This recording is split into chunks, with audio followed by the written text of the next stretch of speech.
Well, good evening, everyone. Paul Chamberlain, the Air Force guy, RV extraordinaire here with. Now, this is typically my Everything RVs podcast, and I'm going to be doing these once a month as a live YouTube to give you, the audience out there, the opportunity to come on and ask your questions. So, if you're new to my channel, please do hit that subscribe button. And for those of you that may be out there watching, and I may not be able to see you, you may not be able to ask a question if you do not sign on to or sign up. You got to give like an email address and sign up for YouTube, a YouTube account, that is. And then you're able to ask questions. But please do announce yourself. Let me know who's here watching here this evening and where you're from. And I do appreciate everybody stopping by here this evening. Now, before we get started, I just want to give a shout out to my sponsor for this evening, and that is Extreme Heaters. Now, they are a company it's an American-made company, and what they are, their company's been around since like 2004. They had started all from the owner. He had a boat, and he didn't want to go ahead and put his boat away for the winter. And he figured out a way to make a heater to put on his boat so the plumbing wouldn't freeze. And over the last few years, he has expanded that same style heaters for RVs. And I was introduced to it by a customer of mine who actually used it upstate New York last winter. And he told me how well it worked for him and the benefits. And so I actually had them on for a podcast guest. And very impressed with their product. So check them out if you're camping in extreme weather and you want to protect your RV. But without further ado, let's go ahead and get started with, in a second here, let me get started with some questions here. So by all means, if you do have a question, please do put a question there in the chat, and I'll be more than happy to answer them. Now, I'm going to be going over some questions that listeners have sent to me over the last couple of weeks, and kind of give an idea of some of the questions that come up all the time. First one we're going to talk about is, and a lot of these can be very basic, and some could be maybe more entailed type that we're going to go over with you here this evening. I want to give a shout out here. I see Uncle Bernie's in the house here. Appreciate you showing up here, Uncle Bernie. But one of the first questions, and this is a very basic question, and some of y'all may think it's very basic, but others, people, for whatever reason, sometimes just don't know. And when you don't know, you don't know. But can I run my RV furnace while I'm hooked up to my house, just the regular 110 power? And the answer to that is yes. You don't even need to be hooked up to your house power, because your furnace is going to run off using your propane. And the fan for the furnace is actually going to be operating off of your 12 volt, which is your battery. So as long as you have battery power and you have propane, you're going to be able to use that. Now, let me expand on that a little bit. Something I think a lot of people run, I think they forget to do a couple things prior to turning on their furnace, and that is they wonder why the furnace kicks on, the fan will operate, and then it'll kick off. So, but the heat never came on. The propane never came on. And the reason for that is, it could be a number of reasons, but most of the time it's this. People didn't maybe open up their propane bottle, or maybe they did open their propane bottle, but then they didn't go ahead and make sure the LP was through the lines. What happens when you turn on your LP or when you turn on your furnace, it is going to try to light 3 times. And if it doesn't light, then what will happen is it'll just cut off. It'll look like it's on your furnace. On your on your thermostat, it'll say furnace, say heat or whatever, but it's not running because it shuts off. That is what we call a misfire. Now, you can prevent that from happening or have a better chance of that not happening by lighting the 3 burners on your cooktop and then shutting them off. And by doing so, what you've done is you've filled the lines, as we call bled the lines of any air pockets. And that way there, it gives you the ability to possibly, for that furnace, or even your water, even if you use it for your water heater as well, if you're using LP, to light the first time. So hopefully that helps and answers your question. Next thing, and we're going to go over this, and I kind of touched on it a little bit, is LP bottles. Something I see that happens all the time, people will ask, well, Paul, when I'm turning my LP bottles on, it has that lever that goes left and right, or, whatever, should I just turn that straight up and down or whatever? And, that way there, if I do that, will draw from both tanks. And the answer is, it will draw from both tanks, but not at the same time. The way LP systems are set up on RVs, and they have been for years, ever since I've been around, and I've been around the business since 2001, is you have what they call an automatic switchover on your camper. But let me explain how it works, because it does get a little bit entailed. You have 2 propane bottles, and this would be the same thing if you're on fifth wheel. Okay, but let's just talk about travel trailers. You have 2 LP bottles, and what you're going to be doing is you want to go ahead and turn them on. Now, what I always tell people to do is, let's turn on both tanks at the same time. Well, both tanks, not at the same time, but both tanks. And you want to make sure that you are turning them on, opening them slowly. And I'm going to go through a couple of reasons why you want to do this and what you might run up against. What the tank that you're opening up first is going to be the tank that lever is pointing to. And here is the reason why. This LP system is set up to pull from the first tank that you open up. Now, why is that important? The reason why that is important is that lever that is pointing to a tank. If you open up the opposing tank first, that's the one it's pulling from. But now it's not going to be registering on that where the pointer's going, because you open up the wrong tank. Okay, so always open up the tank that it's pointing to. Now, with that being said, so now you open up the first tank, then you open up your second tank. And from that standpoint, what you're going to do is now you want to go in and light your burners. Now, I've had this happen too before, where somebody went ahead and turned on, they opened up their LP bottles, went in and tried to light their cooktop, and it never lit. And they called me and they said, Paul, listen, I know I have full tanks because I just filled them up. And so the quick answer on that, 9 times out of 10, if you know you have full LP bottles, but your stovetop is not lighting, typically the culprit's going to be that maybe you opened up the LP bottles too quickly. So what you want to do is you go back out, shut them off, disconnect the bottles, reconnect them, and then turn them on slowly, and then go light it. Typically that will happen. Now, here's the reason why I tell you to open up both. People are always worried about, well, Paul, I could run out of LP. You're not going to run out of LP if you do what you're supposed to. And that is this. You're going to be checking, if you're staying, let's say you're going to be staying in a camper and, you're just using it for a water heater and maybe your cooktop every now and again, maybe you're cooking outside. Check the tank every few days. And what you're doing is you're just going to look at the front of that gauge, and it's going to either be, if it's clear, you're good, or if it's green, that means it still has LP. That's the one it's pointing to. If it's red, then you know it's switched over to the other tank and you didn't know it, which is okay.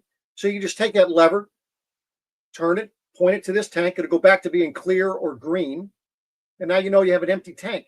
So when you're done camping that weekend or that week or whatever it is, just take that tank, go get it filled, put it back on, and go ahead and open that again. So the next time what you're going to be doing is, again, opening up the next tank that it's pointing to.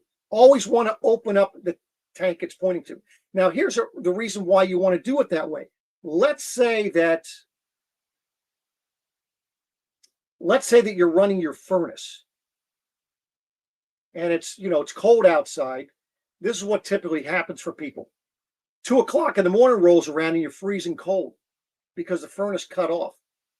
So now what you've got to do is you've got to get up, shut the furnace off, your thermostat, go outside, open the other tank, switch the lever over to it, come back in, light the burners to make sure you have LP, and then go ahead and turn the furnace back on. Now, you can alleviate that problem by just having both of them open. The other thing is probably even worse, and that is you have something baking in the oven, and you go to check, and you ran out of propane because you only opened one because you want to know when you're empty, right? And boom, all of a sudden, damn, you've got nothing. So, or maybe you only have an LP water heater, or maybe you have an electric and LP water heater, because I've had this happen. Let me explain this one to you. Whereas, okay, you have both the propane and electric on for your water heater. You go to jump in the shower, you weren't paying attention to the light up top or the tank itself to see that you have no more LP. You just have the electric side of your water heater. Guess how long your shower is going to be? It's going to be a little bit, probably about half the time that you're normally used to. By the way, I see Dreaming Out Loud RVing is here, and they're watching from Pigeon Forge. Man, I hope you're staying warm up there, guys, and hope everything's going well for you all. You got to give me, and you gotta go ahead and reach out to me if you're in the Savannah area, will you? And let's see here. Yeah, the vapor lock on that Bernie. Yeah, that's what happens when you open up an LP bottle too fast. It has an automatic shut off, so that it doesn't have those issues. So keep in mind. Now, something I saw, which was pretty cool, they come out with, and they're starting to be on some of these tanks from the factory. They already have a little gauge right up. So if you open up the big top, with a little top on top and looking down, because, in order for me to see where that gauge is, the thing that I'm just turning left and right to point at the tank to see if I have an empty tank, I got to take the cover off to look at it, or get a mirror, put it down in there or whatever. So now they're putting these gauges on the top of the tanks, and there's other things. Some people have apps. They have all different types of things, which makes it a lot better, a lot easier for you. So you have it right on your app, and you'll see when a tank goes empty. So then you know. So don't be ashamed, or don't be bashful about opening both LP tanks, because it will save you some time on that. Somebody else had a question about surge protectors. Do I need a surge protector? People ask about that all the time. My answer when somebody says to me, Paul, do I need a surge protector? Absolutely not. You do not need a surge protector. Now, why do I tell them that?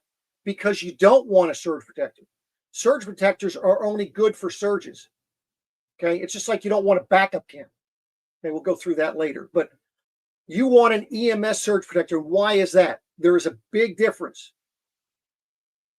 There are so many times I have customers call me. They have the EMS surge protector that I told them to get because it protects them for not only surges, it protects them for low voltage, low amperage, high voltage, high amperage. So high and low voltage, high and low amperage, a miswire, a ground fault. I mean, it has all these different protections for you. If you are buying an EMS surge protector, or quote EMS surge protector, and you're paying $100 or less for it, you have the wrong one. Trust me, you need one. It's going to cost you, whether it's a 30 amp or it's a 50 amp, it's going to cost you over $200, maybe $300 for that EMS surge protector. Get one that is proven. There's a couple that I recommend, the Progressive Industries, and the other one is Watchdog. There's another one called Surge Guard. I don't know. I just like one of those other ones, but get one. And here's another thing you want to keep in mind. You can get them hardwired or you can get them portable. Most people that I know have them portable. But here's another important feature or thing you want to do. If you're ever at a campground and you have your EMS thing plugged in, let's say you have a 30 amp camper or a 30 amp plug for your camper, and you plug it in and there's a problem at the 30 amp connection. 9 times out of 10, you get a dog bone out and plug into the 50 amp on the post, chances are you're not going to have the issue with the 50 amp. It tends to be the 50 amp isn't used as much as the 30 amp. So if you ever have it on the 30, get an adapter that goes from 50 to 30 and plug into the 50 adapter or the 50 amp plug at the post. If there's a problem there as well, or if let's say it just has a 30 amp plug, you don't have a 50 amp available, do not, or after you report to the campground, do not ever listen to a campground worker that tells you, oh, you'll be fine. Just take that thing out of the equation. Don't ever do that. I've had customers that have done that in the past. They didn't listen to me. And then I see them back in sometimes dropping off their camper and they have damage on their camper because you don't know what can damage. I can't tell you how many people complain about manufacturers, the RV manufacturer, for things that are happening because they're not using an EMS surge protector and they're wondering why they're having a converter issue. They're wondering why they had the TV go out, the microwave, all these electronics, when it's really the fact that if they would have had an EMS surge protector, they would have been notified of an issue. So case in point, luckily I had a customer of mine, she had her surge protector hardwired into her camper. And I did not show her how she could manually shut it off because I didn't want her to know about it. And she called me one time and she says, Paul, we're at a campground. The electrician has already been over and showed us we have power at the pole. We do not have power at my camper. I said, so your microwave's not on? She said, no. I said, oh. I said, well, then I said, there's a problem with the pole. Chances are it's probably low voltage. So get the electrician over and have him check the voltage and see what's up. She calls me back about an hour later and says, Paul, you were right. The voltage was 102. Supposed to be 120, 125. It was 102. She said they brought us an extension cord that ran us to another power pole that had the proper power. And they apologized. They said they just put in this new 12 sites and they didn't upgrade the power. And I said to her, I said, Yvonne, are those other 11 sites full? She said, yep. I said, not one of them know what's going on, because back then, this was back in like 2010, 2011, and EMS surge protectors they weren't a big thing back then, unless you dealt with me and I told you about it. But just so keep that in mind on that. Get yourself a good one. Now, I just came across something today. I had a customer come in looking to get a truck camper. Now, they had a 3/4 ton diesel truck, and they specifically wanted the Cirrus 820 truck camper. Now, they were led to believe that their truck could handle that size truck camper. We went out and looked at the truck camper, and I told him, I said, I don't know too many 3/4 ton trucks, whether they're gas or diesel, that are going to be able to handle this 820. Because because the weight of it before you put any of your stuff in it is 3,200 pounds, a little over 3,200 pounds. So we went out and looked at it and so forth. We went out to look at his truck. Payload of his truck, 1,979 pounds. So he really couldn't even handle, in a 3/4 ton truck, a Cirrus truck camper that is being touted as a half-ton type, if you want to say towable, but a half-ton truck. And it's not. It's 1,700 pounds. So you have 1,700 pounds, you put a couple hundred pounds in it, you put people in your truck, boom, you're well over that 1,900. Now, could it tow it? Sure. I mean, he spent a ton of money on the upgrading his suspension.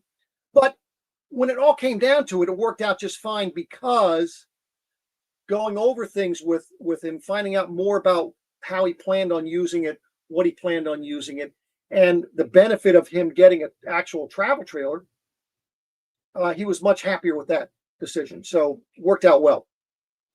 Let's talk about tires. Tires is a big thing, and stay tuned, because I am hoping to be getting a tire expert to come on so that we can hear from an expert about tires. I'm going to just tell you, I've been saying this for years.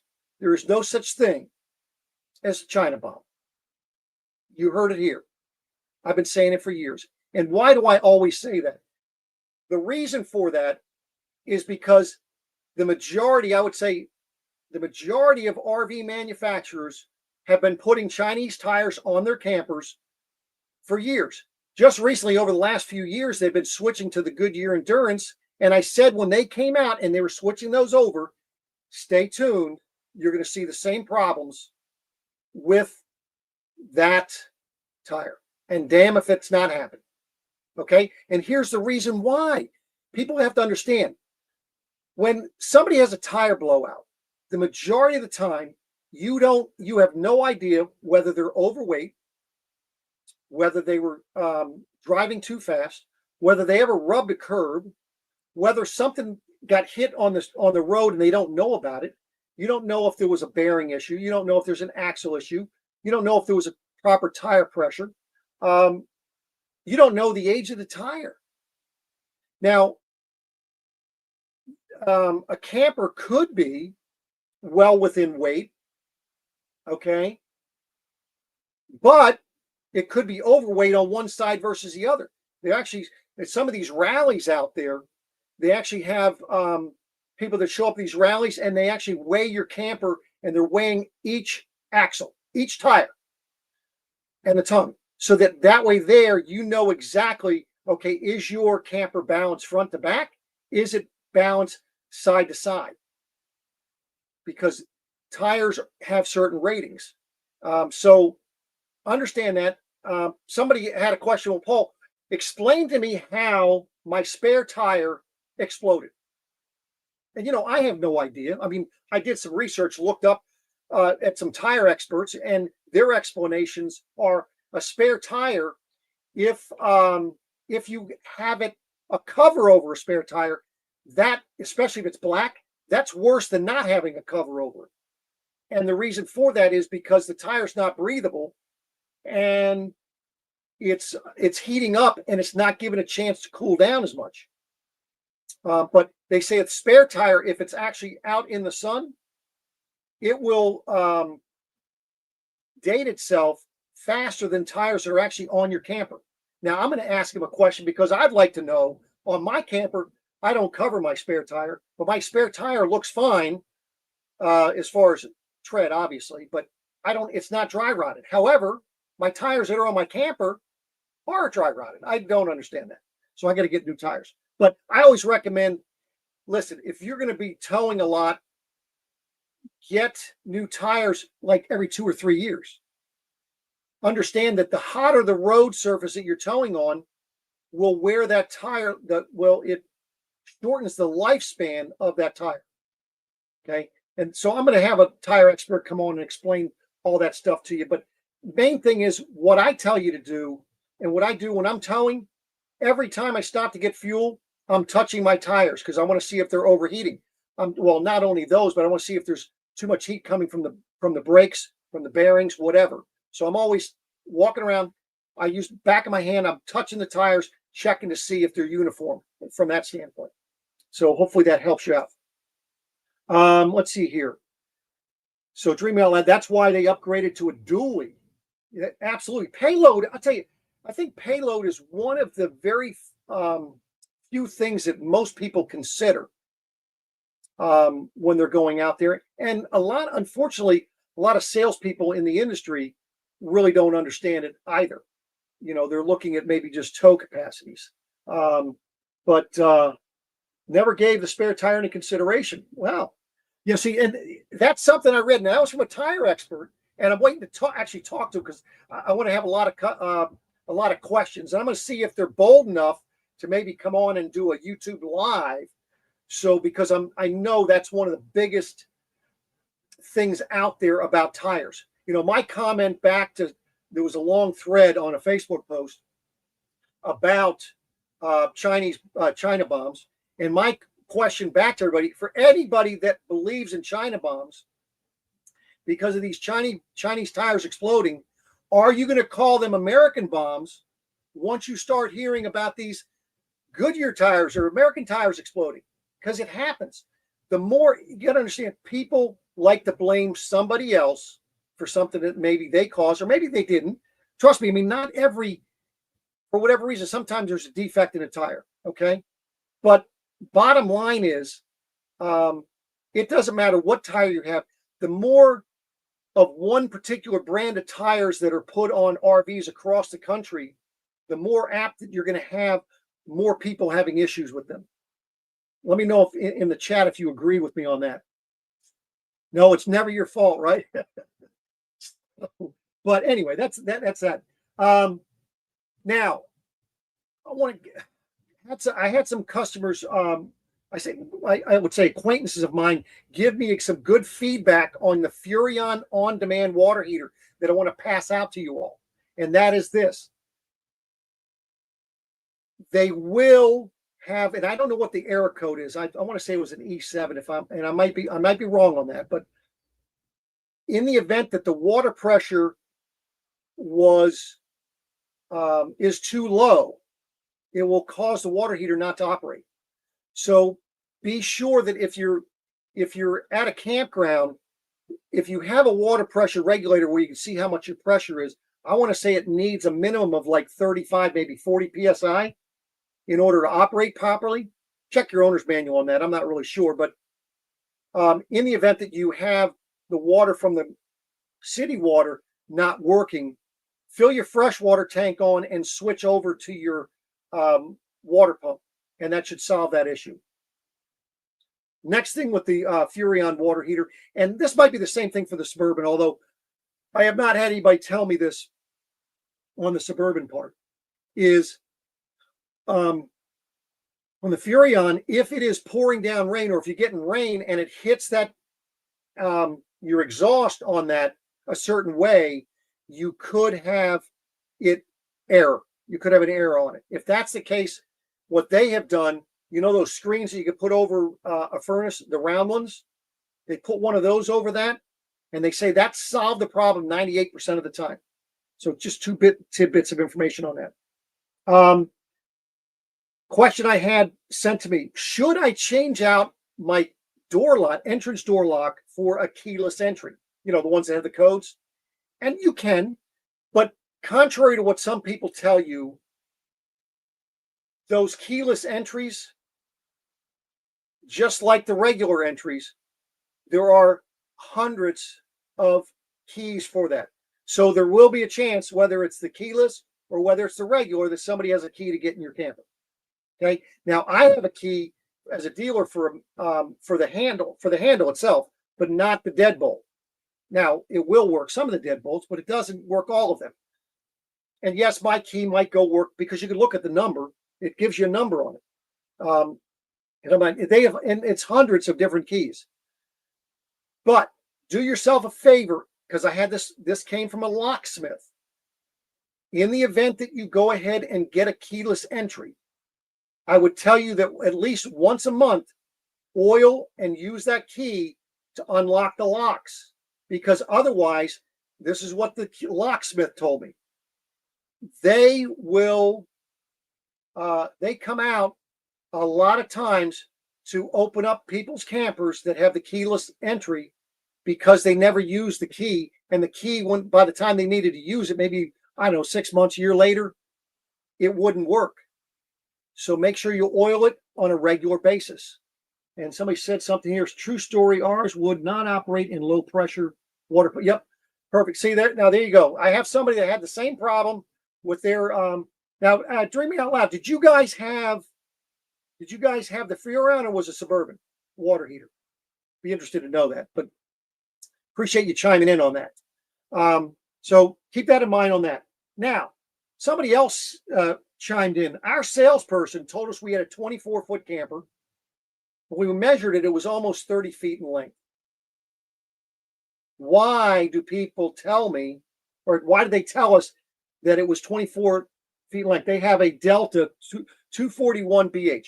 Here's the reason why people tell you this, and it irritates me. They think that model number equates to either box size or the length of the camper. And that is the farthest thing from the truth. I have a 26 model number. The length of my camper is 32 foot 9 inches. When you call a campground, they are asking you the length of your camper, not the size of the box. They don't want to know that. They're going to ask you how many slides you have. Are they on opposing sides? Because they want to make sure that you fit in the spot. If you go in and you're booking a campsite and you say you have a 24-foot camper, you could run into a problem when you get to a campground. I remember my wife and I, we went to a campground one time and we were looking to get a campsite. Luckily, we looked at it before we got there. There was no way we were going to fit in there with the camper. We wouldn't be able to park a vehicle or truck in front of the camper once we got it in there. So understand, it's length, tip to tip. And here's the reason why that's important. You look at Airstream. Airstream is probably the closest model number to length. They're either 2 inches longer than what the model number is, up to 14 inches. Okay, that's where they fall, somewhere in there. Lance, I think they confuse people with Lance because people look at what they call the interior length and then they give you the overall length. So I think Lance gives them too much information. They don't look at the overall length. They just look at what the box size, the interior length, which that's confusing. That's not what the campground's going to want to know. So hopefully that helps you out there. Now here's a big one, and this comes up all the time, and I'm going to go ahead and talk about this specifically on Class C's. And the Class C's I'm talking about are what some people might classify B pluses, and there's no such thing as a B plus. But should I get a diesel or a gas Class C motorhome? Now let's break it down. So you have the options typically on these. You have a Mercedes, and typically you have a Ford Transit. Now, ironically, a lot of people think you're going to get better fuel mileage in the Mercedes Sprinter in a Class C versus the Ford Transit. And that's not true. They're going to be very close to each other. I had somebody tell me in their Ford Transit they were getting 16 miles a gallon. Now, I just tell people, listen, I don't care whether you're driving the Mercedes or whether you're driving the Ford, you're going to get somewhere, 13, maybe 13 miles a gallon. I mean, I've driven, and there's a lot of things that come down to it, folks. Where you're driving, how you're driving, how much you weigh. I think most of these Mercedes Class C motorhomes are overweight because they don't have a lot of payload. But I've gotten as bad as like 11 miles to the gallon, but that's in one. But that's because we were driving faster. We were probably overloaded. Okay. So it comes down to, okay, what is it that you really need?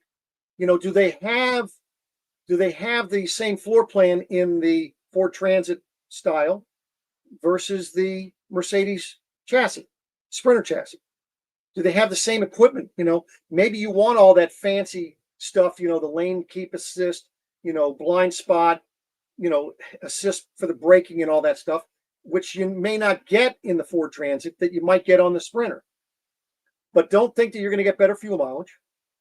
Now, you will be getting, it's going to cost you more to operate the Mercedes versus the Ford because fuel is going to be more money. Your oil changes are going to be more. Typically, and it's not like most people that are driving those, they're not driving them, but maybe 3,000 to 5,000 miles a year. So your oil changes are going to be once a year, because even though the Mercedes might tell you it's at 10,000 miles, it's 10,000 miles or once a year. You use synthetic motor oil in the Ford, you could be doing it once a year or 5,000 miles. Something else that they don't tell you on that 10,000 mile, at 5,000 mile, I believe you're supposed to go ahead and change the oil filter. So if you were doing longer driving, but so there's a lot of variables. Now I always have to ask my customer, are you looking to, are you going to go ahead and be driving a lot? Because if you're driving a lot, well, you might like the Sprinter better, but are you up for the additional expense for the for that? And is there a difference with the gross vehicle weight rating of Sprinter versus Transit? Well, there isn't much of a difference. Well, back up here. Comes down to, let's talk about tow rating, because I think this is another misnomer too. You'll see a lot of these Sprinter chassis put a 5,000-pound hitch receiver on the back of their on the back, and has a payload of maybe 750 pounds, but you can tow. It has a 5,000-pound hitch receiver on the back. Just because it has a 5,000-pound hitch receiver on the back doesn't mean you can tow. That you can tow 5,000. On most Sprinters, when you go ahead and look at, if you have a fully loaded Sprinter chassis, you could tow 4,220 pounds. That's it. But yet they put a 5,000-pound hitch on it. Now, when I asked the manufacturer, why are you putting a 4,000-pound hitch receiver on a Ford Transit chassis when it has like 1,700-pound payload, which means that it actually says in the manual that the Ford Transit can tow, I want to say 5,000 or 6,000 pounds, but yet they only put a 4,000-pound hitch receiver on the back. So a lot of things you got to look at. Do your homework, make sure that you're given the actual information. Listen, I give people my professional opinion, my personal opinion. What they do with my information is totally up to them. Now, does that mean that I'm always right? Not necessarily. I'm just giving you my professional opinion. You might come to a different conclusion, and that's okay. So let's see here. We had here, question, cleaning out my truck today and found a paper with the VIN that said the truck is not recommended for a slide-in truck camper. Can you explain why? Huh. What type of truck was it there? Let me know what type of truck that is. That's a great question there. Let's see here. Bernie, and I'm going through that gross vehicle weight rating because, yeah, the Ford Transit, and I don't have the numbers in front of me. I typically have the motorhome sitting there, and I don't know off the top of my head, but they're close. It's not a drastic. I want to say that the Ford Transit's like 11,000 something gross vehicle weight rating, and I want to say the gross vehicle weight rating on a Mercedes is like 12 something. Correct me if I'm wrong on that, but well, you had a F350 DR dual rear wheel. Wow, a dually 22. Holy moly. That would be something I'd ask Ford on that, because that is amazing. That said it right. Did it say it in the owner's manual? That is something amazing. Now, somebody else has a question. Have the Mercedes Class Cs and the warning beeps go off so frequently? By the way, you get your readers on the warning words are gone. Oh, by the time you get your readers on the warning words are gone. I'm not sure what you're saying on that, but I'm sorry.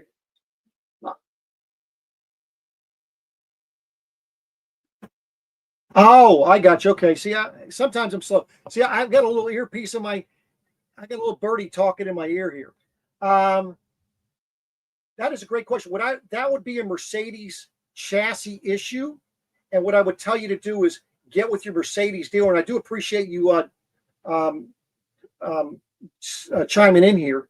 I would tell you definitely get with the Mercedes dealer and see what they're telling you on that. If you can, what I would tell you to do is next time it comes on, if you have your phone, open up your video and just videotape it or take a picture, because then at least you could save that and you have something to show the Mercedes dealer. But that is a great question. The beep. And I can tell you sometimes I can tell you on the warning beeps, you could have, I've seen this happen, where it was the step that was out and it was beeping until it got in. That could be one thing. The other thing could be, and it might not be the beeps on your Mercedes, it might be behind you. If you have a leveling system, sometimes the jacks are down and they need to retract themselves. I always tell my customers, especially that have that, if they go down, I just tell them turn on the jacks and always hit retract all. Anytime you get in the coach, turn your battery disconnect on, turn it on, hit retract all, and then go ahead and start your vehicle and get going. That way there you can assure that they reseat themselves, because sometimes they'll go ahead and while they're sitting there, they'll go ahead and get some, I don't know, they get some slack in them and they're hanging down a little bit. Hopefully that helped. And then let's see, Uncle Bernie said he heard on some of the Fords that the bumpers are designed such that the camper sits too far back on the axle. Okay, well, that makes sense, but there's also some, again, that's a great question. I'm going to look into that, though, because that is the first time I've ever heard that a dually can't handle a truck camper. I'm going to go to a Ford dealer one of these days and look into that, but I appreciate the information. But I know that in the past when I've sold truck campers, one of the questions they always ask, does it have a standard bumper? Or is it some other type of bumper? So, but I never thought about and that might be part of the reasoning for that. So anyway, great little tidbit of information there. So if you're looking at gas or diesel, there's a lot of things that come into play. There's no one answer that's going to go ahead and make it better for one versus the other. It really comes down to everything pertaining to what you're looking for, how you're going to use it. And by the one thing I didn't cover on that is you're looking at spending $20,000 or more going from versus a Mercedes versus the Ford Transit. So they're considerably more money buying it and upkeep. Okay. Somebody had this question. Why does my AC fan come on when I turn on my furnace?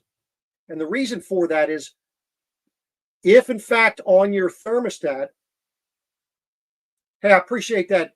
That'd be awesome. Yeah, that'd be good to know. I'd just reach out to me. You got my contact information. But when you're using your air conditioning, and if the fan or on your thermostat, if the fan is in the on mode, high or low, when you go to turn on your furnace, that's the reason why it's doing it. You need to make sure that the fan is in auto high or auto low or on auto in order for it to not come on when your furnace comes on. Hopefully that helps. All right, listen, we got two more questions to answer here.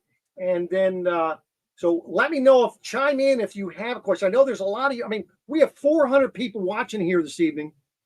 And I've only had 3 of you all sign in and say hello, telling us that you're watching us. So chime in. Let me know if you have a question. Don't be bashful. But my 2025 Sequoia SUV has a rating of, to tow, 9,500 pounds. What trailer should I buy? Well, number one, you need to find something that's going to work for you. However, one thing that I think most people don't realize is it's not necessarily about how much you can tow. It's about the length. It's about the weight of the camper, dry and gross. It's about the tongue weight. It's about your payload. So one thing that was not asked in that question or answered in that question, what is the payload of that vehicle? You know, people, I see it happen all the time. People have a Toyota Tundra. Payload's like 1,300 and some odd pounds. They have a very small payload. So here's what I would say. You know, yeah, I could tow 10,000 pounds. But the thing is, let's say you have husband and wife and 3 children, and maybe a dog, or 2 children and a dog. And you're looking at a camper, and let's just say a 30-foot camper, because this is another thing that you have to understand. Length is something. But let's say you have a 30-foot camper, and the tongue weight, by the time you get it loaded down, is 1,000 pounds. And you have a 1,326 pound payload. Well, you only have another 326 pounds for cargo, people, and pets in your truck. So there's more to the story with that. Be careful out there. I see a lot of people having these half-ton trucks. They're telling you they can tow 12, 14,000 pounds, and they want to go ahead and tow these 35 to 37 foot long travel trailers. Folks, it doesn't work that way. That's a tail wagging the dog. Very important. All right, last question that I get asked a lot, and people continually reach out to me on this. Should I get an RV inspector when I'm buying an RV? Question that I always ask the customer if they're buying something new, I'm asking them, listen, it's totally up to you, but you know, if it's going to make you feel better and you're buying something new, by all means, go do it. Understand but it's almost, in my opinion, of course, maybe I feel a little more comfortable when I'm buying something new, and I guess it depends on the brand too. But for some people, they need that peace of mind. I would definitely tell you, if you're buying something pre-owned, it could be 2 years old. I would tell you absolutely, if get an RV inspector, because here's the reason why. Some of these dealers out there won't even tell you that there's water damage on the unit. Can't tell you how many people won't tell you that. It is frustrating. So yes, feel free to do that. Now, if you're dealing with a reputable RV dealer, somebody that discloses water damage, that's going to point it out. You know, when I'm on our lot, and anytime we have water damage, we don't even resell it. We're giving it to a wholesaler. We don't even want to deal it. But I've worked at dealerships where they'll have water damage units on the lot. Once I walk in, I can pick up on it. And that's the first thing I'll say. Oh, by the way, can you smell that? That's water damage. Now, I'll look and see if I can find it. Sometimes I can't find it, but I can smell it. Okay? So that comes down to you all and so forth. Now, I'll tell you, we've almost been on here about an hour. And I do appreciate everyone that has chimed in. Everybody's went ahead and logged in to watch this. I appreciate all your support. Please do consider subscribing to my channel if you haven't done so already. And, you know, check out these other channels that are out there, by the way. Dreaming Out Loud RVing.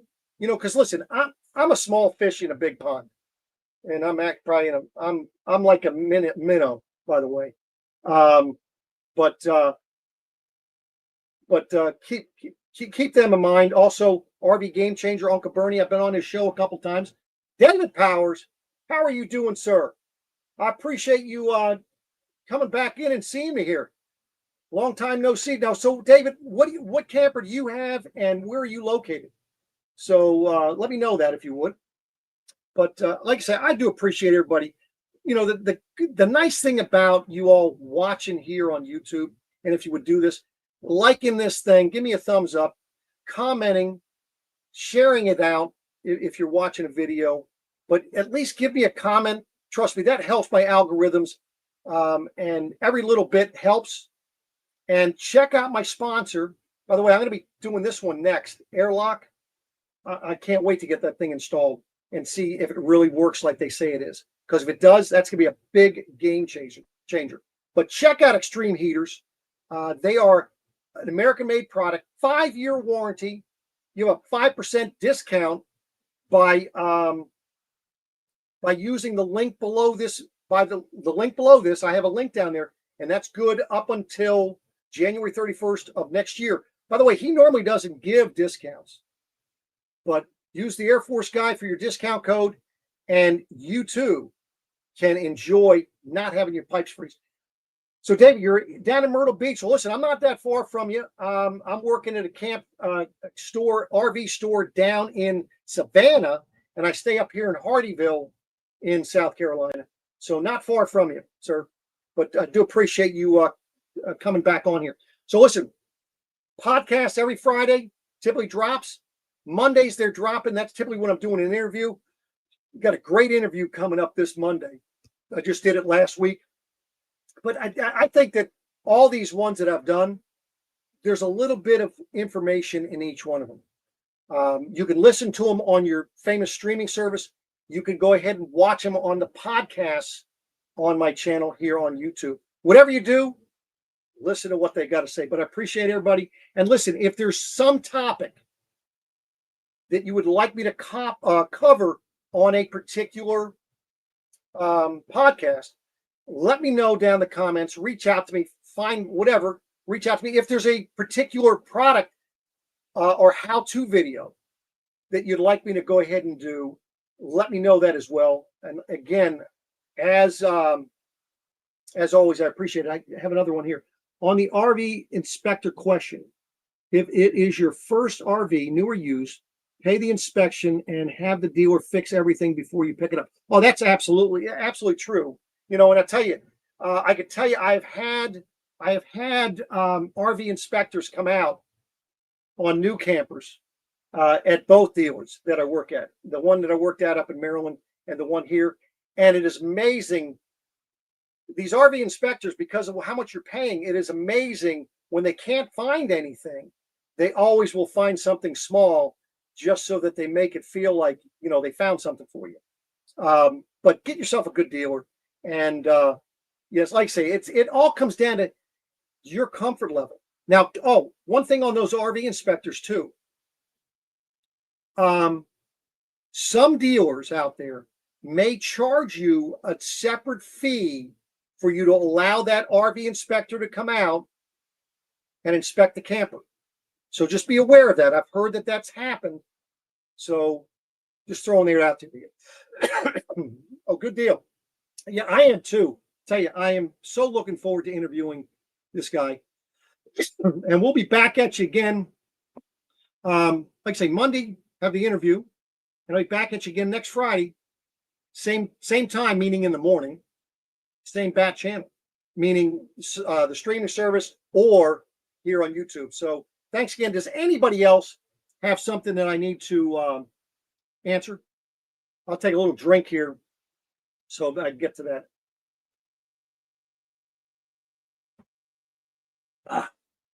Feels so much better.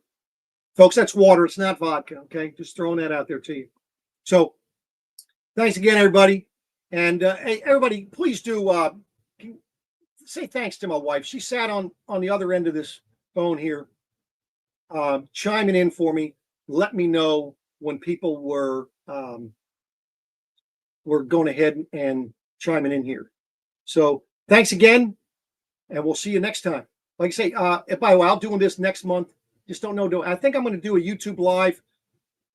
I think while I'm down there at the Tampa show. So we'll see you then. Take care.